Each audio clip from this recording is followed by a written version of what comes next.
Hoje com o jornalista e professor da USP, Eugênio Burti, ex-presidente da Radiobras, atual colunista do Estadão, autor, entre outros trabalhos, de O Estado de Narciso e A Forma Bruta dos Protestos, ambos livros editados pela Companhia das Letras.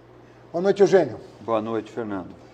Qual é a grande diferença entre trabalhar para uma empresa privada, que tem um proprietário, e trabalhar para uma empresa pública, atuando em ambas como jornalista? Qual é o grande diferencial? Olha, se há um diferencial. Essa é uma pergunta complicadíssima, porque na Radiobras eu era um jornalista, mas eu não me via exercendo a função de jornalista. Eu era o presidente da empresa, eu era um executivo.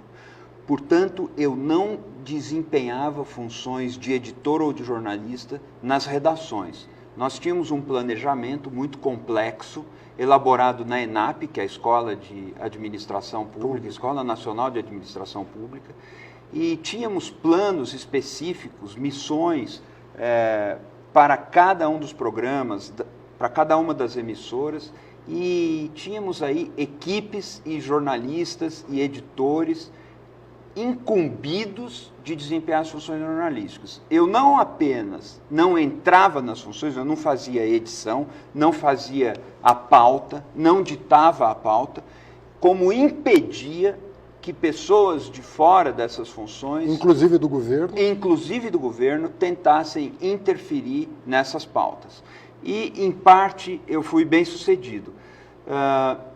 Na condição de executivo ou de presidente da empresa, eu aprendi muito, eu repito, foi um período muito bom da minha vida. Eu gostava, tinha prazer com aquele trabalho, me realizava, sentia que eu estava empenhando ali o conhecimento que eu tinha acumulado ao longo da vida.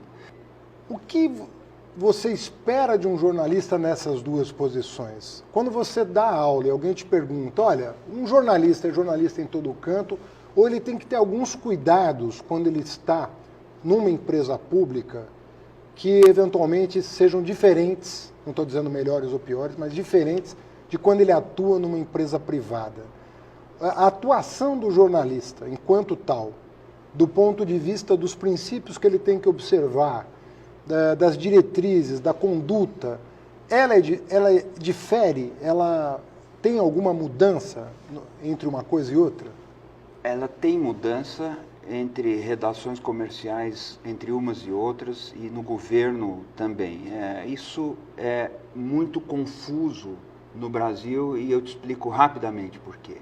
Se nós estamos, por exemplo, na Europa, numa empresa como a BBC, que é uma empresa pública, o jornalista lá desempenha uma função jornalística com a independência assegurada por todos os estatutos e pela Constituição daquela organização e também por um hábito que vem desde a primeira metade do século XX.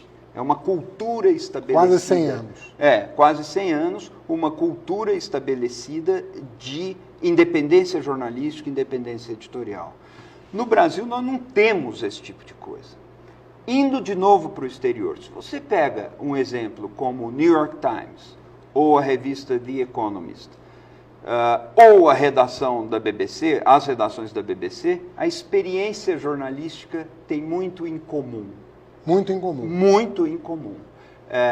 Claro que há marcas distintas, mas a profissão de jornalista, nesses casos, ela transcorre numa organização ou noutra, seja ela pública ou privada, nesse padrão que eu estou falando, BBC, The Economist ou New York Times, ela transcorre mais ou menos segundo o mesmo diapasão.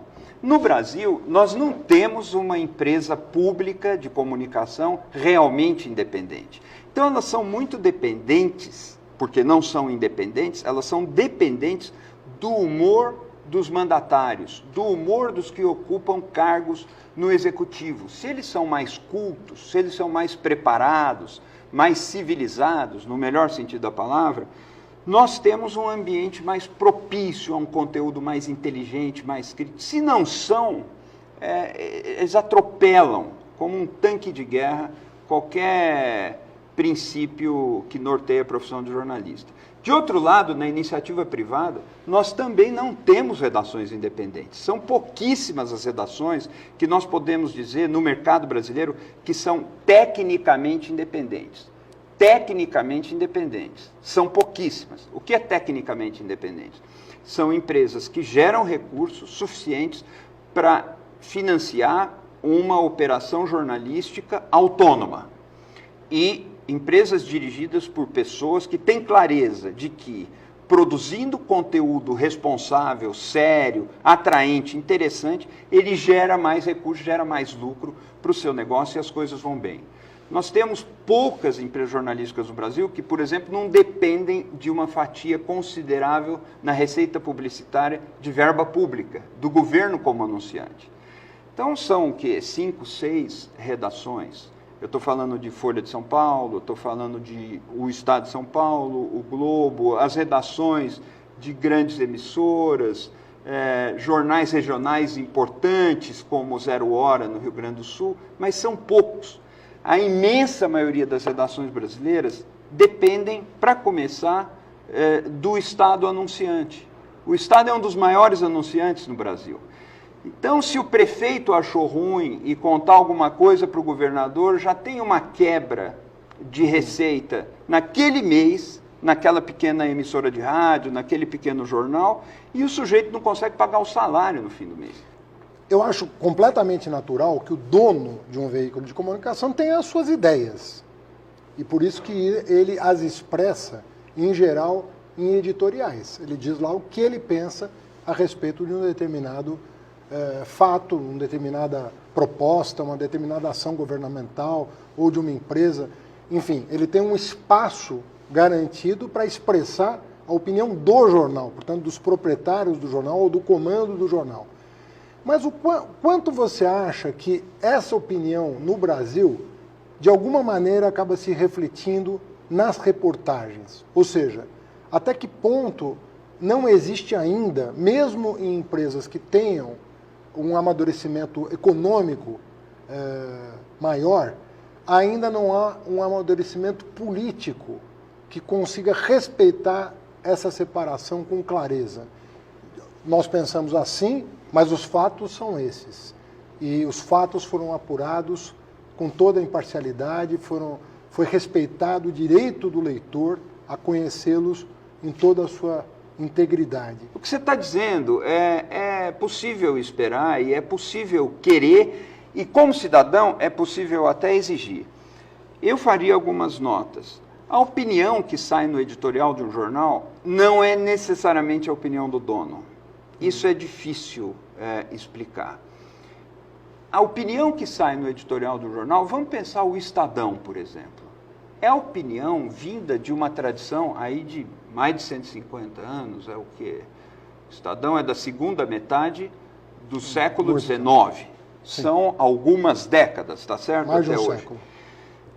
Quem é o dono do Estadão? O dono do Estadão é uma família. São muitas pessoas. Sim. A editoria encarregada pela elaboração dos editoriais É um coletivo. é um grupo com uma coordenação, eles não consultam o dono. Quem é o dono da Economist? As pessoas não sabem, são empresas o dono da Economist, mas a Economist tem um sistema de governança que dá para o editor-in-chief ou para a autoridade máxima editorial dentro da revista, uma revista em que todos os artigos são opinativos. Todos os artigos são opinativos. Dá uma autonomia para essa pessoa, mas essa autonomia não é o que dá na veneta do cidadão. Também é outra tradição secular de defesa de um modelo de liberalismo, um liberalismo que é muito radical na defesa de liberalismo nos costumes também. Sim. Nos costumes. No que se trata de legalização de drogas, Isso aborto, casamento gay. E o editor decide com, eu diria no Economist, com total autonomia, mas ele tem regramentos que vêm da tradição e da cultura daquela publicação.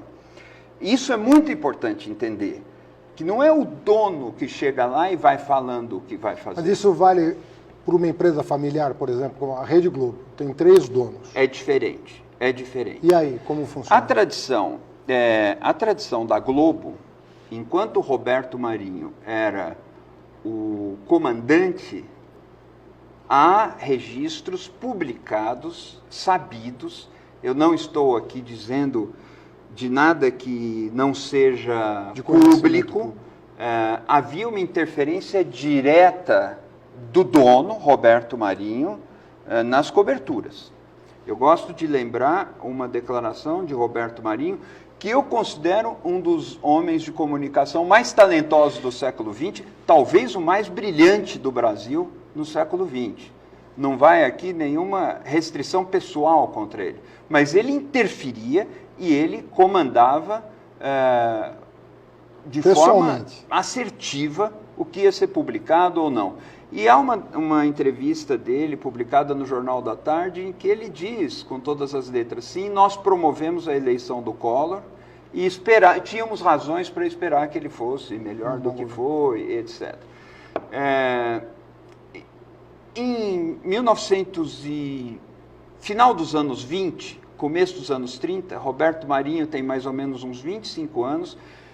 O pai já tinha morrido, mas ele ainda não era a autoridade máxima no jornal, estava se preparando para isso, mas ele é decisivo em engajar o jornal no apoio à Revolução de 30. E ele apoia a Revolução de 30. Isso é importante lembrar também, porque o Roberto Marinho é um homem que vem de uma tradição que atravessa todo o século XX, em que não existia simplesmente isso. Uma ideia de imprensa independente, profissional, objetiva. Isso foi sendo construído ao longo das décadas. Ao longo do século Qual é XX. o marco? Você consegue... Mas só uma coisa, para a gente não ficar Sim. assim. Então, quando a gente fala que o Roberto Marinho conduzia com rédea curta o jornalismo conduzia, nós estamos falando também de uma tradição que tinha esses elementos personalistas do proprietário. A imprensa era um veículo político, partidário, para fazer política partidária. A imprensa nasce assim. E no Brasil, a profissionalização começa talvez com o jornal O Estado de São Paulo. O jornal O Estado de São Paulo é um jornal que nasce republicano, mas vai migrando aos poucos. Inclusive o Júlio Mesquita era um militante republicano, ele é eleito deputado, mas ele vai se afastando da política e se dedicando cada vez mais ao jornal, tornando o jornal um ambiente em que havia pessoas monarquistas e pessoas republicanas e de simpatia comunista, como aconteceu com Euclides da Cunha, escrevia lá, e vai descobrindo o que pode ser um jornalismo de mercado. E no final dos anos 20, o Estadão era um jornal relativamente independente em relação ao Partido Republicano, relativamente plural, profissionalizado e muito rico, com faturamento alto. O faturamento do jornal Estado de São Paulo era maior do que a receita de 16 ou 17 dos estados brasileiros na época. Era uma loucura, era um homem muito rico e muito poderoso, fazendo jornalismo, para aquele tempo, profissional, plural, com uma opinião muito forte e independente. E naquele tempo, ele dirigia os editoriais. Com o tempo, o Estadão separou as coisas. O comando dos editoriais é um e o comando da reportagem é outra direção. O jornal dividiu as duas direções. Agora, os editoriais influenciam a redação, mas muito. Influenciam, não deveriam influenciar, mas influenciam. Por quê? Até porque um jovem repórter lê o que o editorial está dizendo, quer ficar bem, não sei o quê, sem saber, ele é influenciado por aquilo. Isso não é bom, mas isso acontece. A regulação econômica, por exemplo, como existe em alguns estados americanos ou em alguns países europeus, da mesma família não ser proprietária numa localidade da rádio, do jornal de maior circulação e da TV de maior audiência. Isso se confunde com censura? É possível você imaginar uma forma de regulação que, para um jornalista da sua qualidade e da qualidade das pessoas que são formadas nas boas faculdades de jornalismo, seja compreensível de que, na verdade, está se defendendo a democracia, ou você vê risco de que uma regulação no Brasil possa acarretar qualquer desdobramento que seja contraproducente, que não seja benéfico para a democracia. Não, Como é que você vê essa questão da regulação? Sempre pontuando que eu estou falando da regulação econômica, evidentemente, da não concentração em poucas mãos de poucos meios de comunicação. Não, Fernando, só vejo a regulação como um antídoto contra a censura. Não é que a regulação acarrete censura. A regulação democrática, ela inibe a censura, ela protege a liberdade, no plano material e no plano formal. Agora, veja que coisa, a regulação vai muito além da regulação de mercado. Essa precisa existir. Nos Estados Unidos existe por causa da FCC. A FCC, que é a Comissão Federal de Comunicação, é instituída pelo Congresso nos anos 30 do século XX, desde aquele tempo. E ela surge com dois princípios, ou para zelar por dois valores. Um é a pluralidade de vozes e o outro é a concorrência no mercado. Portanto, ela é uma legislação antitrust, a FCC é uma agência reguladora típica, é uma regulação antitrust, antimonopolista, anticoncentração. Ou seja, liberal no sentido mais clássico. Liberal clássico, que não faz mal para ninguém.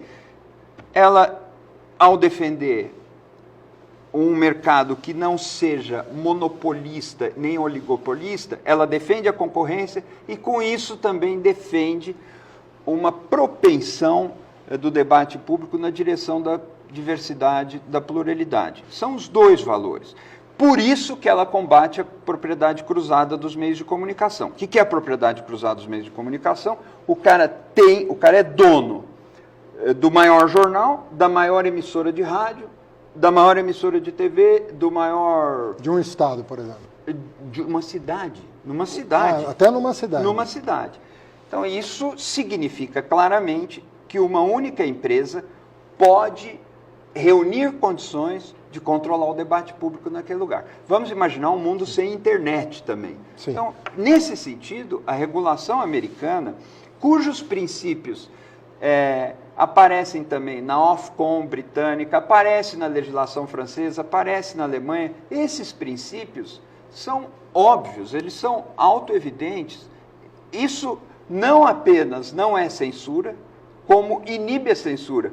Inibe a censura do Estado e inibe a censura privada. Existe censura privada. Por que você acha, e eu estou fazendo essa pergunta de muito boa fé, por que você acha que quando alguém toca nesse assunto, os próprios jornalistas dos grandes conglomerados são os primeiros a acusar o proponente do debate de estar fazendo o oposto disso? Mas pelo seguinte, tem motivos na então, minha... Não, por isso que eu falo que a pergunta é de boa fé. Mas eu acho estranho, quando você fala disso, já as vozes... Tem alguma... Qual é o temor de dizer, por exemplo, vamos pegar a legislação dos Estados Unidos e discutir no Congresso Nacional, se ela vem ao caso no Brasil? Pois é, eu não entendo isso. Qual que é... Assim, é que até entendo. Mas, assim, é difícil olhar nos olhos de uma pessoa, às vezes um parlamentar, às vezes um dono de emissora, ou às vezes um grande jornalista. Não é possível entender por que esse debate não aconteceu e iria beneficiar os méritos, os grandes valores, os craques do mercado. E iria beneficiar também a comunicação pública. Iria beneficiar a democracia, a sociedade, porque a regulação também cuida de reservar um espaço para as emissoras públicas. As emissoras públicas são essenciais na democracia. Não é que são, assim, uma coisa desejável, que é bom quando... Não, elas são essenciais na democracia. Tanto que existem as rádios da NPR nos Estados Unidos. Adoro o exemplo americano, porque não há nenhuma dúvida de que os Estados Unidos são efetivamente um país capitalista. Só uns loucos que estão por aí acham que o Trump é comunista, mas já vai aparecer. Ele não é. Não há risco de alguém imaginar que, quando você fala do exemplo americano, você esteja falando de um exemplo socialista. Lá, a NPR faz um jornalismo de alta relevância, é National Public Radio, que congrega umas 900 emissoras. O jornalismo internacional da NPR é de altíssimo nível. Emissoras públicas, que não fazem publicidade como as emissoras comerciais. As emissoras da PBS, que é o sistema público de broadcasting, também não são emissoras comerciais, são públicas. Têm recursos públicos e têm doações feitas pelos cidadãos. Fazem um jornalismo de excelente nível. Então é bom lembrar disso, porque isso também é produto de regulação. Por que surgiram 3 grandes redes de TV nos Estados Unidos? NBC, CBS e ABC. Porque a regulação determinou assim. Era importante que a audiência não fosse monopólio de nenhuma. Era importante que existissem 3 competindo entre si. Isso foi obra da regulação, não foi obra do mercado. De certa maneira, a lei moldou o mercado. A lei induziu ou disciplinou ou programou um mercado. E não é por isso que os Estados Unidos é socialista, claro, ou que é censura. Pelo contrário, a censura fica muito mais difícil. Vamos para a Argentina. O Kirchner, o governo dos Kirchner começou a falar de regulação e adotaram a estratégia de fazer uma regulação do setor quando surgiu uma rusga entre o Clarim e o governo. Entendi. Venezuela. Venezuela não precisa ir longe. A legislação da Venezuela é contra o mercado e abre caminho para a interferência do governo ou do partido ou das organizações no debate público. O exemplo é péssimo também. O Uruguai fez uma boa legislação. A legislação do Uruguai é muito interessante. Chile tem? O Chile é diferente. O Chile tem uma TV pública que só vive de publicidade. O Estado não põe um centavo. Eu tive lá recentemente, num seminário, eles estavam passando os 10 mandamentos. Segundo uma amiga minha, grande jornalista, os 20 mandamentos, a novela da Record. E já estamos nos 30 mandamentos. Estavam passando isso, eles passam atrações de mercado. Por quê? É uma TV pública, porque é do Estado, mas que para viver precisa de publicidade. Qual o efeito disso? Ela fica igual uma TV comercial. Porque ela precisa prestar contas ao mercado, ela precisa ter intervalos comerciais, ela precisa... Não é a propriedade que vai alterar a natureza das coisas. Então, ela é do Estado, mas faz uma TV comercial. Tem os programas de TV comercial mais comuns, então é até desconcertante. Mas o Chile tem uma legislação lá que eu não destacaria como exemplo. E no Brasil, nós tivemos passagens muito infelizes dos governos Lula e Dilma, principalmente do governo Lula. O Lula fez declarações dizendo que a imprensa não podia ser um partido político e tal, e que ia ter regulação. Ora, uma coisa não tem nada a ver com a outra. Você não pode brandir a regulação para dizer que vou me vingar de vocês. Se a imprensa fosse ótima, imparcial, que é até impossível, não existe, mas se ela fosse objetiva, ótima, campeã de independência, nós íamos precisar de regulação. E se a imprensa é péssima, calunia, publica falsidade, nós também vamos precisar de regulação.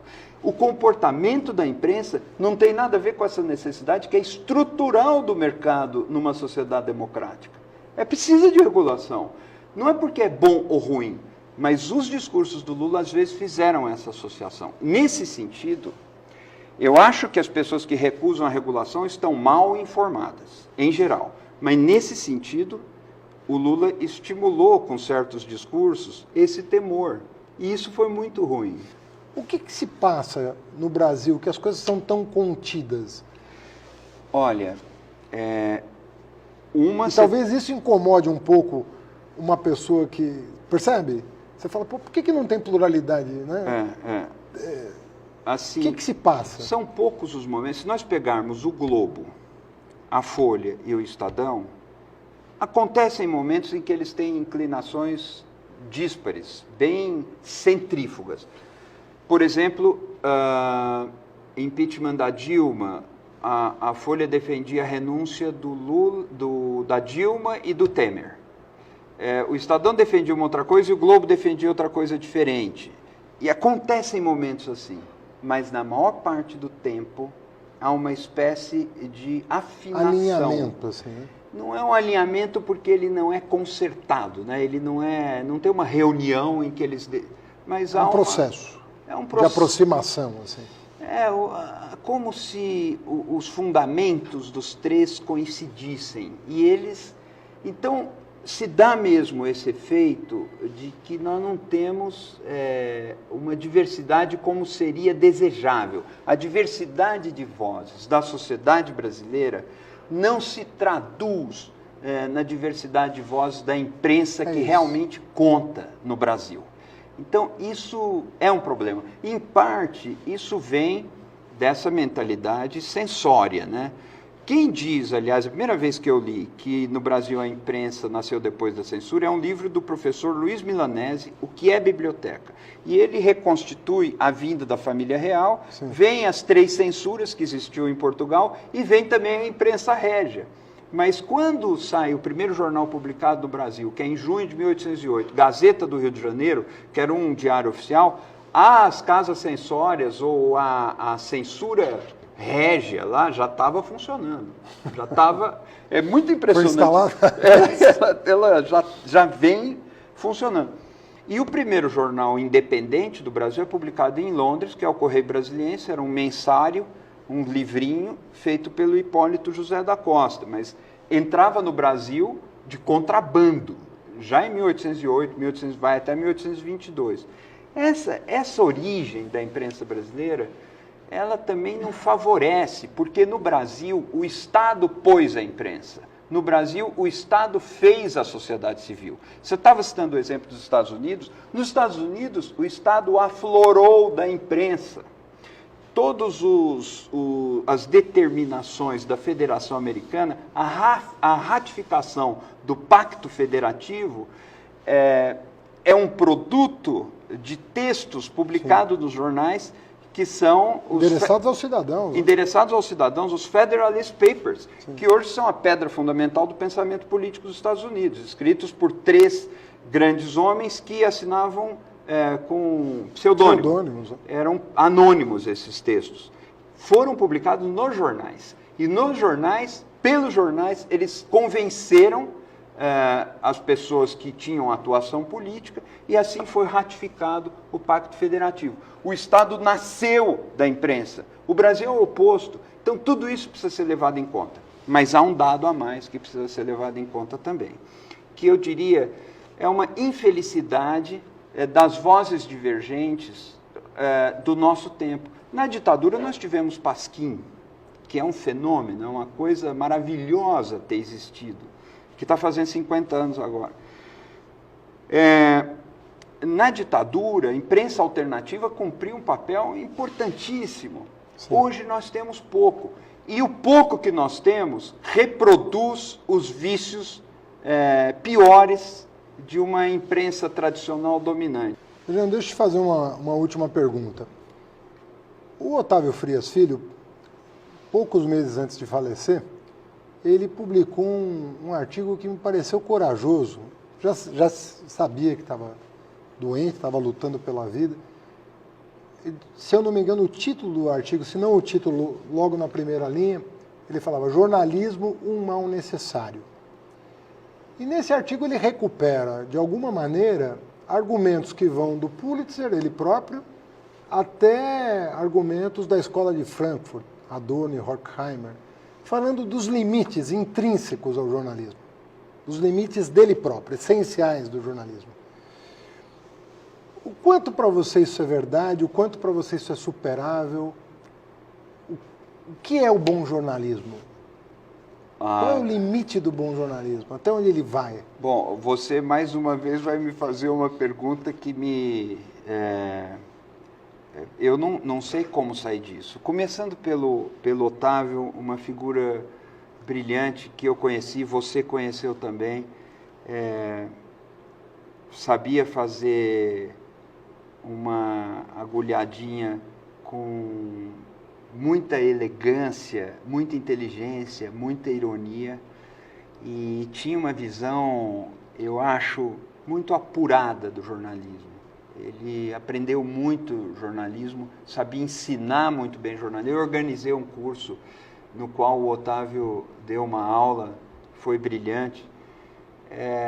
A ideia de que o jornalismo é um mal necessário é uma ideia mais ou menos simples e nós não podemos perdê-la de vista. O jornalismo não faz o bem. Ele não ajuda as pessoas. O jornalismo existe para mostrar o que não funciona. Nesse sentido, para mostrar o que subverteu a expectativa legítima do cidadão, da sociedade. Nesse sentido, ele expõe indevidamente pessoas, ele é desagradável, ele faz perguntas pouco polidas, faz críticas ferinas, mas, se não tivermos esse mal, não há como a democracia se equilibrar, não há como a sociedade saber das coisas que o poder quer esconder. Jornalismo só serve para isso, para tentar furar aquilo que o poder quer esconder, só para isso. Então, é um mal e é necessário. Eu acho que isso não tem superação, porque o grande jornalista, ele tem duas características, que são dois vícios. Uma, ele é um agente de uma curiosidade que é mais forte do que ele. Ele não consegue... O grande jornalista, quando vê passar uma boa história do lado, ele fica alterado. É o caso de camisa de força. O sujeito não se segura. E a outra coisa que faz um grande jornalista é uma indiscrição essencial. O jornalista, ele adora contar uma história que ninguém sabia e faz tudo. É o grande prazer, é a realização dele. São duas coisas ruins, mas combinadas num jornalista, produzem um grande jornalista. Assim como o sadismo é ruim, mas num cirurgião que sabe disciplinar, ele transforma o sadismo em uma forma de salvar vidas. Porque é uma pessoa que gosta de abrir o corpo do outro, pegar o coração na mão. Essa pessoa é sádica, mas ela disciplina isso para o bem da... Então o jornalismo é um mal necessário nesse sentido e nunca será um bem. Mas a sociedade fica melhor com ele. Eugênio, obrigado.